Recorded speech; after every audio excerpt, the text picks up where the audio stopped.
I'm here with actor Zachary Ray Sherman, who is currently starring in a gripping, is one word I guess you could say, film Cuck.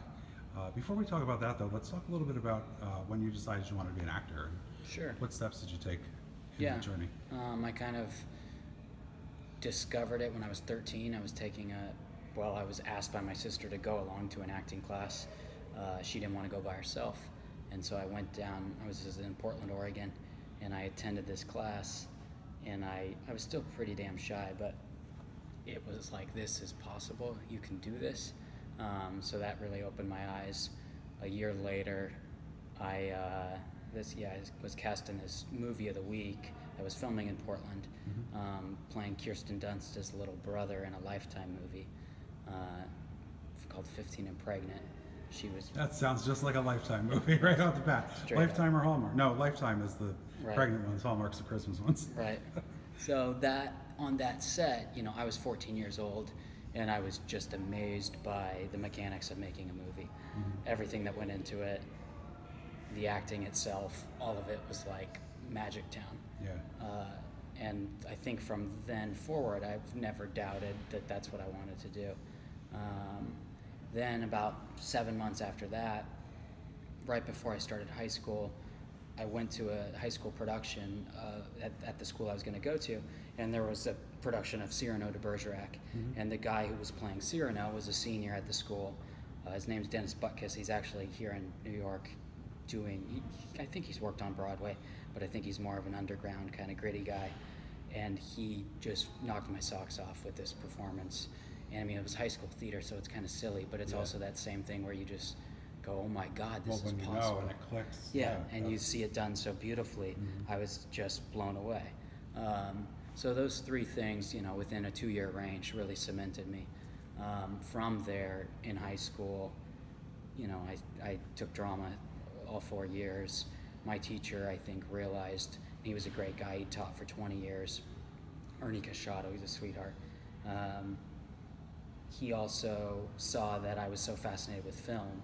He started an own independent film class for myself only, where I was just studied on an agenda that he gave me. So I kind of had this private instruction that was coupled with the acting that really propelled me. Then I decided to try to go to film school.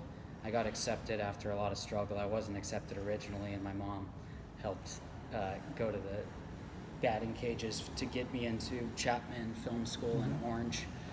Went down there and then dropped out really soon. It's a cart. That's fine. Well, it's up to you. That's good. I dropped out really fast. There was some kind of family tragedy going on, and then I realized I'm going to be in debt $30 grand a year.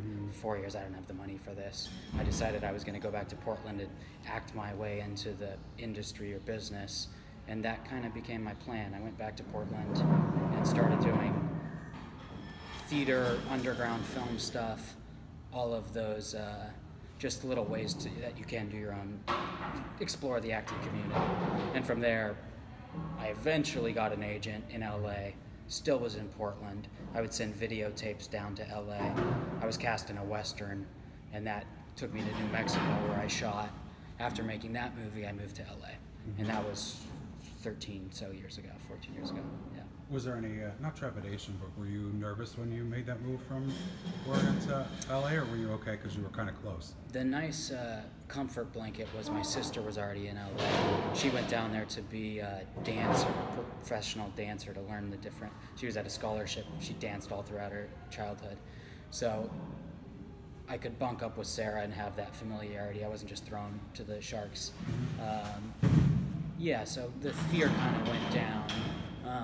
It wasn't a big deal, but I was just excited to try to be doing what I loved and be supported. What was the first role that you booked when you got to LA? And were you focusing mostly on film and television since you went the LA route and not theater? Right. Yeah. The first one I booked, was the Western in New Mexico. I came back and it was focused on film and TV. The first thing was a guest spot on a series called Close to Home on CBS. This was on, I think, maybe 2 years. It might have just been one. But that, they kept me busy. I was introduced to the town, and it was, looking back now, you can see the different peaks and valleys and how it slows down when you're not new or for whatever reason. But there's times when you'd have 3 to 7 auditions in a 5-day period, so you're busy. So yeah, the focus was film and TV. Started doing guest spots here and there, but it's not easy, and I'm not a good auditioner. I love acting, but I'm also a pretty nervous guy, or I can be, especially when I know I'm coming into a room to be judged. And it has taken me this entire time up to now to be at a place where I feel like I maybe can walk into those rooms with a little more the confidence that I need to just do the work and let the rest fade away. It's still a challenge, though. Yeah, that's saying after 13 years to still be having those insecurities, maybe too strong a word, but like the nerves and stuff. Yeah. How long were you in LA before you took book 90210? Let's think. 2005, 4 years. And did you know that was going to be a season-long arc? No, it was interesting. I was hired played Jasper, this character on there. He was a 3-episode arc on the breakdowns. I only had the sides for 1 episode. I remember going into that session. David Rappaport is a sweetheart casting director, and it felt really good. He said, hang around. Producers came in a couple hours later. You could tell they were serious about me. I think I might have read another session, and then it deliberated back and forth for, I was pinned, but it was a good week or 2-week process where they're like, it was me and another guy, and I think I'm kind of the unconventional choice, and maybe I was a scary choice. It really, like it went back and forth. You have the part, you don't have the part. Eventually it fell my way. I never expected to land in that sort of world, which is, soapy teen stuff. But I jumped in and I loved it. It was like, because you're working every week, you have new material every week, and what was really interesting was to have a new director every week. That was a lesson for me. And just engaging with them, seeing their different techniques and styles, and dealing with the new scene work every week. I primarily worked with the lead actress, who I was her boyfriend. Shanae Grimes, yeah. And she was a great partner. But I kind of populated the world, but my character was this sociopath, drug-dealing maniac who was kind of off in his own world. So that felt like my experience. I was very isolated, and I just stuck to my job. But it was great, yeah. So it was, but I was hired for 3 episodes. I guess from the first week they started to tweak it. They liked I remember the writer saying they liked Shanae and I's chemistry, and it's just such I'm a grateful fact that it went from 3 to 17 episodes. Yeah, well, so that's got to be a testament to your acting too, that they were able to see the potential just in putting you even by yourself for your storyline. Yeah, to carry it. So that's pretty cool. Yeah, it was neat, and I was so lucky. And then that material is so full of drama, but that was my job to try to ground that stuff and make that stuff real. I mean, it got to a point where I don't know if you've seen any of it, but he decides to commit suicide by jumping off the Hollywood sign. I remember it vaguely from watching it. Sure. So that was wild. We were up on the peaks in Griffith Park. They built this scaffolding 30 feet high. And they have me on a rig, ready to commit suicide, and you're shooting that wide, but then and I'm learning the mechanics of filmmaking, and then I'm also down on just an apple box, and I'm doing the emotional stuff where he's supposed to be, really going through it. It was just an education. There's a lot going into a performance than just the performance. Oh yeah. It's not just, okay, I gotta be vulnerable, I gotta be suicidal, then you're working, am I too tall, am I in the apple box, am I not on the apple box, am I getting it right? It's like a lot going on. It's not Exactly. And that goes back to 15 and pregnant when I was 14 years old. It was like, this is incredible, because there's so many facets to put together a movie or a TV show or a play, frankly. That's a little different because it's a different process, but equally challenging and equally rewarding. So 90210 was awesome. I never expected it, like I said, but I was really grateful for it. Did that springboard you into looking for roles that were going to be long-term, or do you like bouncing from project to project? Yeah, I'll take whatever's coming. That's my like mildly comedic mind was saying that springboarded me into more rooms to be more nervous in. Yeah. And it took, I can't remember what I ended up doing right after 90210. What matters to me is the role, and if it's interesting and compelling, and the storytellers feel like they know what they're doing. So whatever came after that, I'm all for if it's good, and that stuff comes as it's supposed to when it does. With all the projects that you do have under your belt, and after just completing this film, which is incredible, do you have more of a confidence in your ability and going into the room to audition, or do you still have those jitters like, oh, I'm not good enough? Because that's a very serious thing for an actor to have to, because you already know you're being judged, so you're judging yourself and you're being judged, so it's a lot. Yeah, I find when I'm in the motion of working weekly, or you just get off a film, my confidence, I could walk into a room, be ready to go because that muscle's there. But I think you're right that working longer, having a decade plus experience, getting older and more comfortable with myself is half of the struggle or the ingredients that it takes. And it's just a story I need to rewrite in my head to make it easier. Yeah. But a lot of it is just, it's really hard for me to believe that it's the same process, because it doesn't feel that way. When I'm in the room and you're on the set, they're not the same thing. And God, I wish I just wouldn't continue to tell myself this story, because it'd be a hell of a lot easier.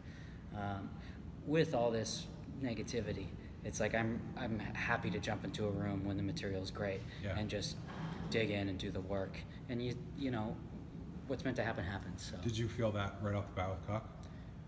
I wasn't sure if I was gonna read for it, because the material was so ugly on the page.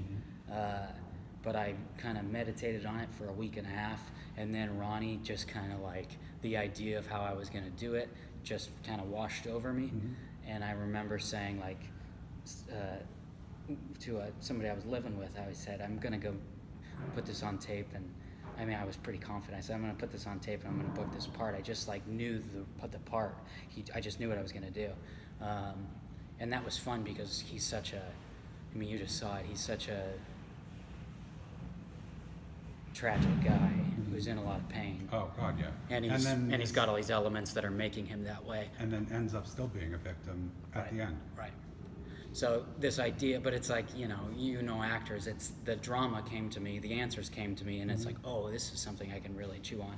So once I knew how to do it, I was excited, and I put it on tape, sent that off to casting. They really liked what I did. I did another round, and then I met with director Rob Lambert, and from there I was offered the part. And once I'm working, all those fears go right out the window.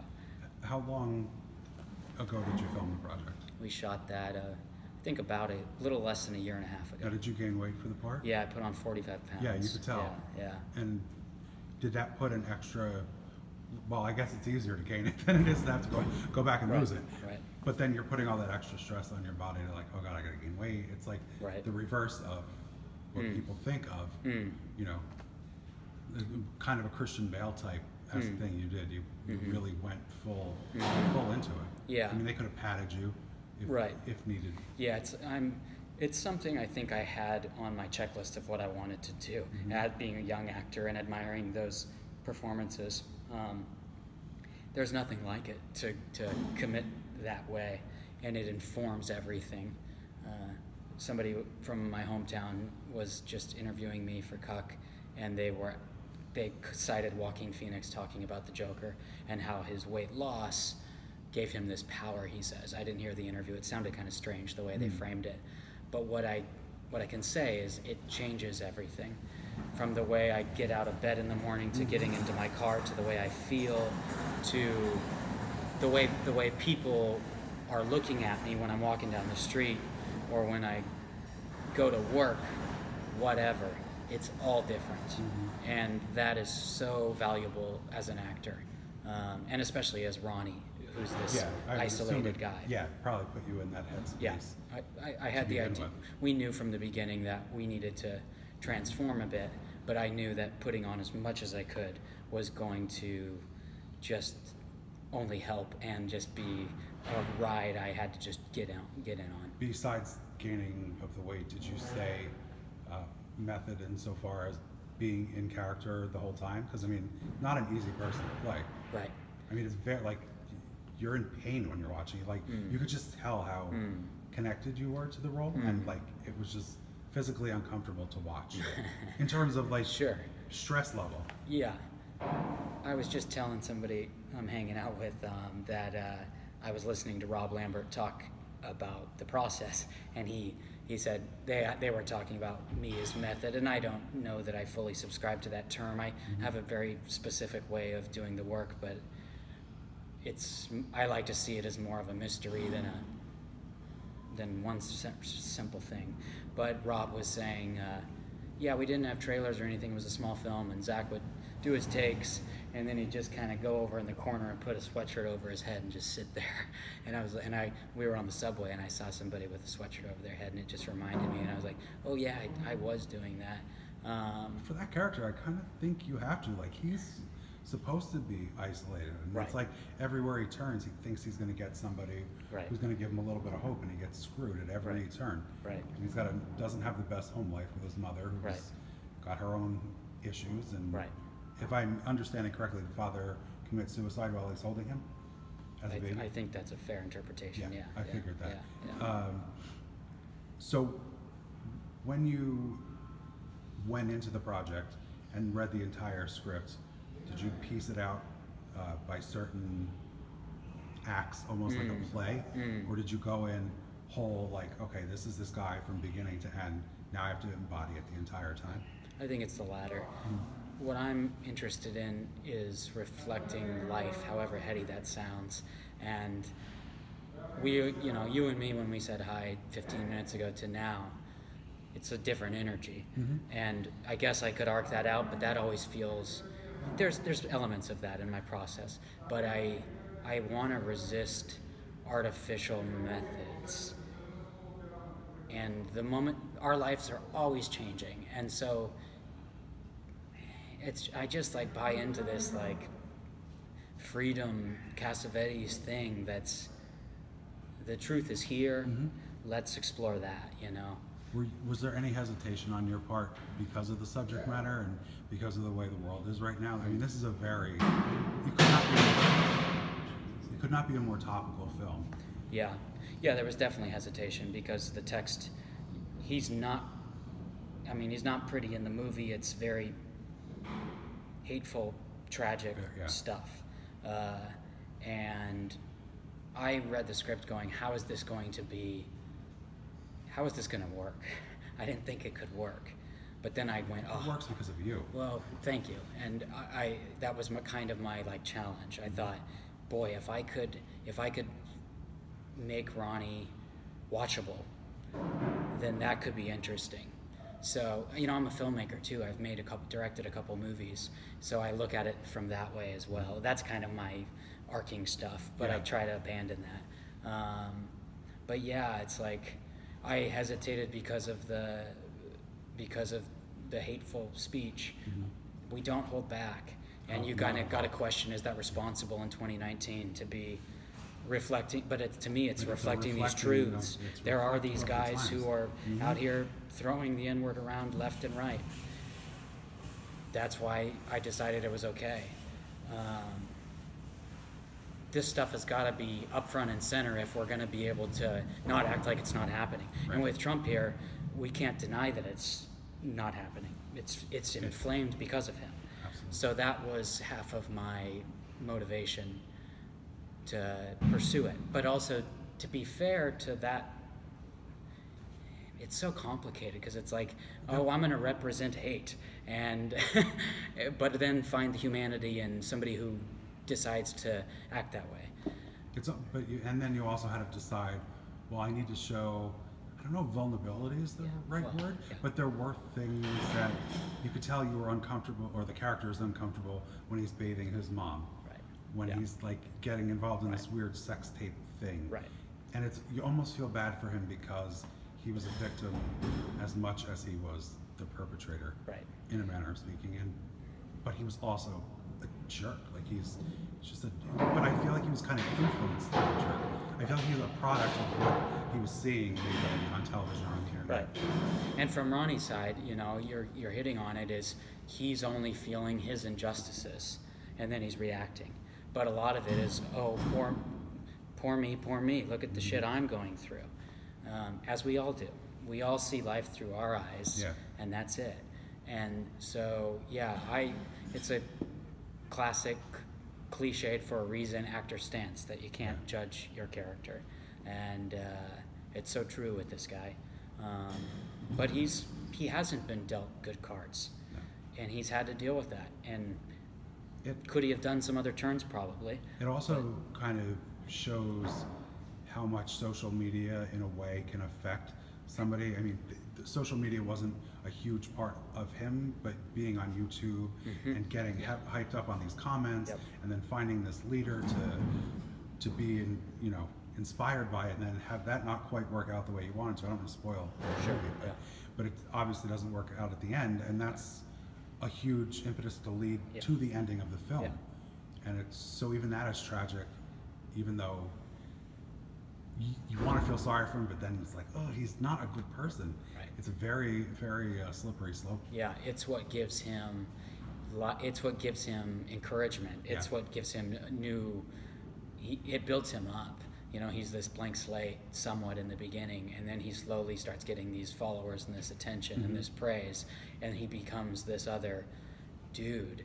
And it's toxic. And then they turn on you immediately. And then they turn on him like in a dime, just like real life. Yeah, yeah. I kind of liked how the ending was extremely dramatic, but then there was like a second ending after the cataclysmic ending, which kind of showed a little bit more into him as well, where you feel a little bit more sorry for him.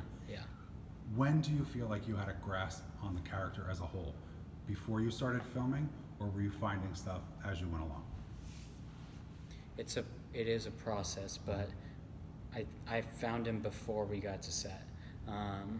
You know, he has 8 or 9 monologues to camera. That's that video, YouTube stuff. I'd just gotten off a play a year prior, which is a Steady Rain, a Keith Huff play. Do you know that play? 2 Chicago cops. They kind of both recount this incident for an hour and a half on stage.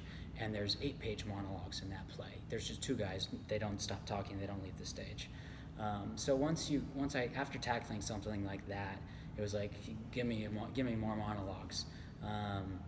It's an exciting avenue to act. But Ronnie had 8 or 9 of them. What we have in the film is probably 4 or 5 of them, and they're all truncated. So, but I needed to learn every single monologue all the way through. So what I did was, those 8 and 9 monologues, while I'm gaining the weight, was just running that stuff like mad, along with the rest of the script. But the rest of the script is kind of, for lack of a better term, just kind of daydream work and investigative work that I'm exploring all these different ideas that come up and getting on the internet and seeing where that takes me, and whatever sticks. Right. But somewhere, I had 2.5 months of prep to put on the weight and to prep for before we got in front of cameras, which is amazing. And if I could work that way I always will. Yeah. Well, I could gain that much amount of weight in a week. That would be no problem for me. It's incredible. I put on 30 in 30 days. I was doing that's a lot. I mean, that's a big stress on your body on top of everything. It was rough. There was one day, I kind of recount this story, but I ate, like, I was on my 3rd plate of spaghetti, and it had already been a full day, and I was in pain.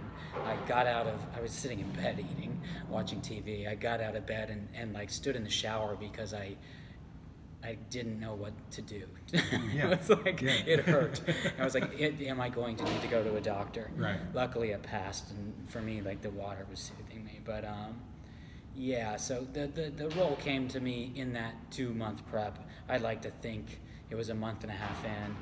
I do this thing where I have the script on my phone through like a PDF reader, and you know, Ronnie's in every friggin' shot of the movie. And a great way for me is, like, in LA, I'm in the car a lot, but I'll I'll put the phone in a cup holder and have it on speaker, and it just reads the script to me. So all day long, wherever I'm going, I'm just hearing the story, and your mind goes with that, you know. And well, since there's no traffic in LA, I'm sure that didn't really work out for you, right? Right. So those are all just the ways that it slowly comes to me, but luckily it came before set. I've heard a lot of stories. I was amazed. What was one of the ones, like Punch Drunk Love, I recently rewatched at Tarantino's theater in LA. It's such a good movie. But they shot for, I think, 3-4 weeks with Adam Sandler, and then they sat back and go, I don't think we're doing this right, and they went back and redid it all. Yeah. It's like, that's amazing too. I can't wait to be on a set that's large enough in scope that you can be afforded that luxury. But yeah, to be able to find Ronnie before was really valuable. And yeah, I remember Rob Lambert, the director, we started in Ronnie's room in Van Nuys, and then they scheduled the movie brilliantly. We started in his room, then we brought in Mother in the house, and we did all the house stuff, and then we kind of kept going wider and wider. But on day one was all just Ronnie in his room doing this laundry stuff, a little bit of the monologues, I think, but it was mainly just feeling stuff. And Rob called me after and was like, essentially just like, I didn't know what you were going to be doing, but I see what you're doing, and it's something I didn't expect, and different than I expected, and bigger than I expected. Just keep going. And that was like, to me, making movies and acting is about trust and about friendship and about partnership, and that's got to be that union with your director, or the best work happens when you have that. So Rob we were already buddies through the process, but that set me free, and man, I just can't wait to do more. So yeah. You talked a lot about theater. You have any desire to move here to the city and perform on stage here, since there's so many opportunities? You've been putting your own work up, or so many small little black box theaters. Anything is. I would love to. The kind of fantasy would be, you know, later along with some success, like you get to move out here to do a show on Broadway or something and stay here. I'd be happy to do anything. I've only, you know, tasted the city 4 or 5 times, you know, over the last decade, but I love it. You know, I'm here now. I think the city's gorgeous. Maybe I'll move here. Who knows? You know, I'm still somewhat young, so it would be great. There's such a fantastic vibe here that's so different than LA. I've been in LA for 14 years, and I was just walking and grabbing some breakfast the other morning, and I was like, this is such a different feeling, and it's a better feeling than what I've, you know, so yeah. When you were on 90210, did you get recognized a lot for being on that? Yeah. 'Cause I can imagine that it's almost, even though you've done more work, I would say if somebody watched the movie that you just did, chances are they probably would not recognize you if you walk by them. That's what some press people have been saying, and you might be right, because I look pretty different, which is, I love doing that, and I hope to do more of that. Yeah, I hope somebody recognizes me as Ronnie someday. That'll be nice. Yeah. And we'll have a chat.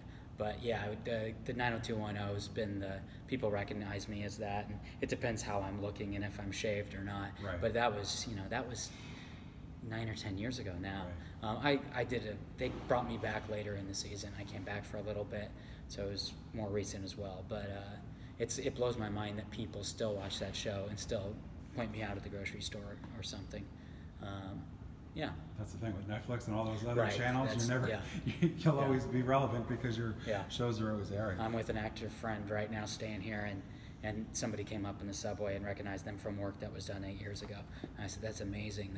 That's the way it works. You can watch it whenever you want. That, and sometimes you just click with somebody. Like their performance is stuck in your head that even if it was 8 years ago, you may remember it. I think that way. I'm so good with faces and performances. I'll see somebody from half a block away. Yeah.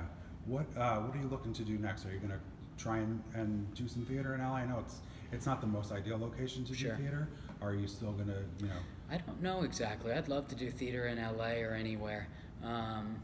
I've got a movie that I co-directed with my sister that the Mark and Jay Duplass are executive producing. So that's a big one that we're it's in the pipeline, and we're getting ready to talk about how we'll release it. That's nice. Yeah, it's great. That's a little young love story about a 14-year-old and a 15-year-old falling in love for the first time. They're neighbors. It's a really kind of charming, simple, but my style relationship, observational thing. The kids are fantastic. They're not kids. Well, one's 18, one was 15, so I shouldn't call them kids, though. They don't like that. Yeah, you're only a kid if you're like 5 now. Right. We would have loved to have been called kids when we were younger, right? Right. Do you, since you mentioned it earlier, that you kind of see things in a director's picture and work as an actor trying to think of all the different things, and now you've executive produced a project, which do you find to be the most challenging? And would it be the most challenging if you were executive producing and starring in something? That's what's, I think, ahead of me. I've done 2 micro-budget films that are still on the festival circuit that will come out this next year. Barbie's Kenny and Thunderbolt in Mine Eye is the Duplass brothers film.